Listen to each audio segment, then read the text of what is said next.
I would rather just say, you know what, I'm just going to prepare for the collapse. And if we get away with it one more time, well, I'll have to ride it out one more time. So if there is a huge recession, if the US dollar goes down during that recession, I agree with you. If the US dollar goes up during a big US recession, that's probably going to be very problematic for the rest of the world.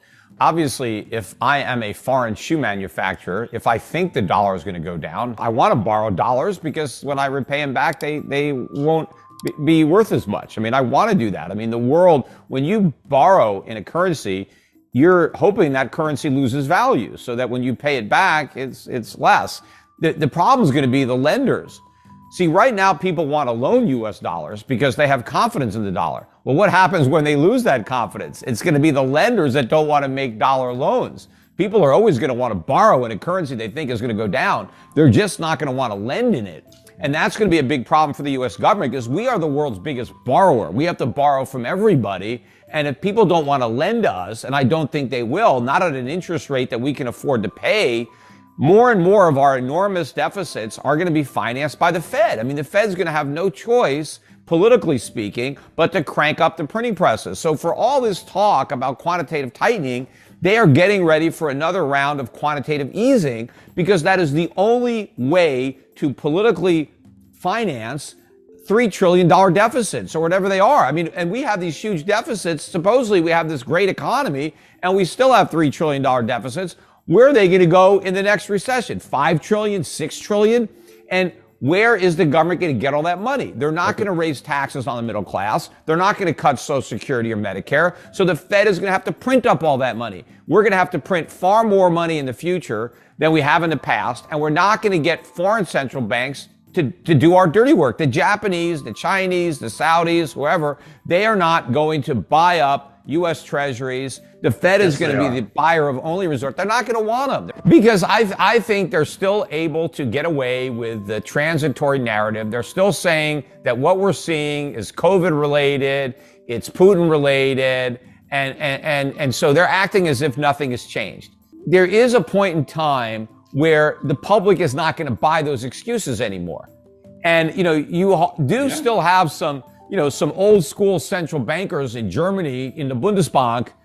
These guys, they just can't keep quiet and watch the euro become the Portuguese, escudo or the Italian lira. It's supposed to be the Deutschmark. So at some point, something is going to have to change there. And look, what I think it's going to take for the dollar to really sell off is either one or two things are going to have to happen.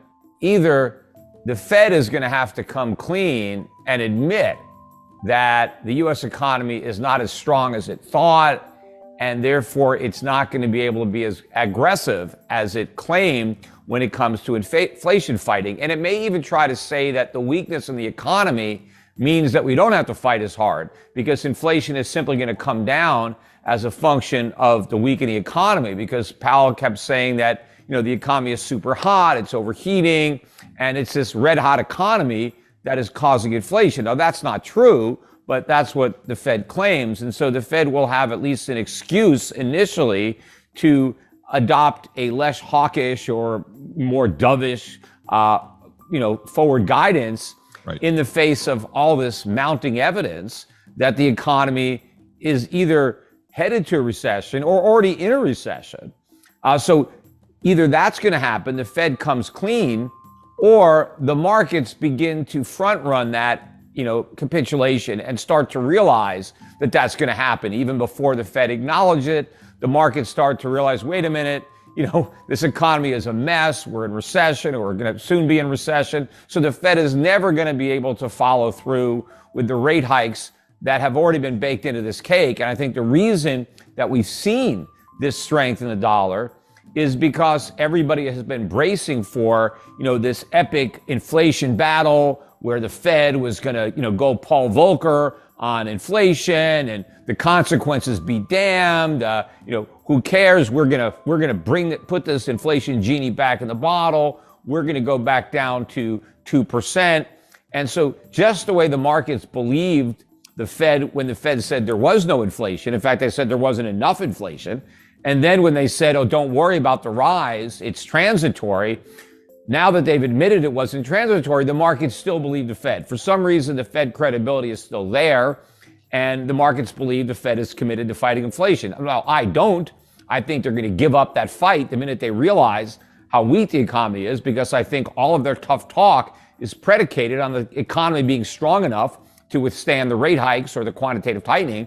But when they realize that's not the case, they're going to reverse. And so either the Fed is going to tell that to the markets, or the markets are going to figure it out.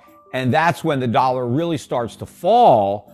But what I think is the nail in the dollar's coffin is when the Fed turns its attention to the economy and starts to stimulate the economy, even though inflation has not returned to 2%. And in fact, I believe that the next recession will be a catalyst for an acceleration of inflation as the Fed prints more money to try to prop up the economy. And we're going to get the economy falling at the same time inflation is rising. And that means unemployment is also going to be picking up dramatically. You know, the Powell was talking about how he had this great labor market, the greatest he's ever seen. That's a great contrarian indicator that the labor market is about to fall out of bed and we're about to see a big problem. So I think the same thing with the Fed. They think this labor market is so strong, it's an accident waiting to happen.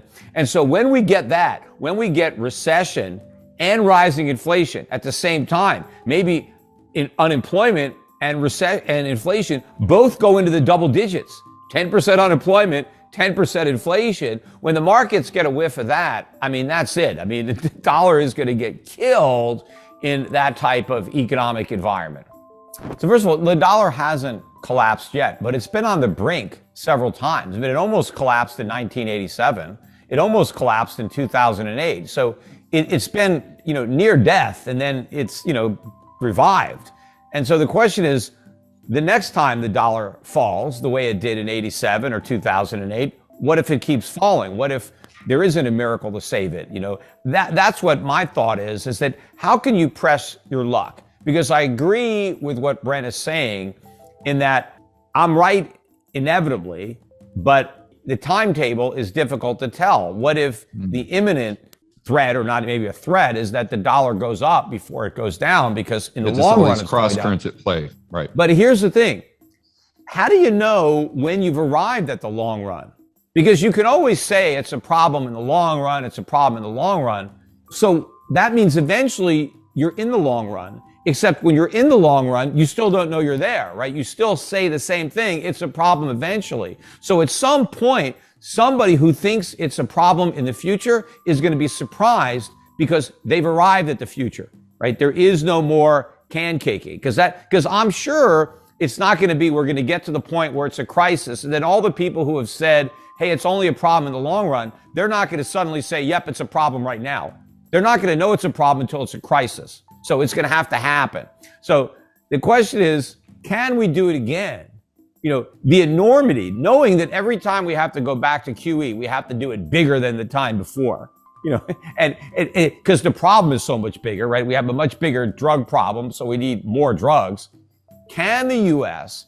get away with it yet again, given how big the numbers already are, how large the deficits are, how large the Fed's balance sheet is, how screwed up the economy is? Can we up the ante again and expect the rest of the world, given all the problems that the rest of the world has, to finance it again, to step up to the plate and loan the U.S. enough money to let us get away with it one more time? I just don't want to make that bet. I realize, yes, that's the trend. We've been able to get away with it all this time. So let's, just roll the dice and assume that it happens again. But knowing that eventually it has to collapse, I would rather just say, you know what, I'm just going to prepare for the collapse. And if we get away with it one more time, well, I'll have to ride it out one more time. I've done it several times before. But, I would rather be prepared for the end game, because that's the only thing I'm sure of. The path, it's difficult. What would get me to change my mind? I don't think I can change my mind, because I know I'm right. But it's possible that Brent is right, and that before the dollar crashes, it has another big rise.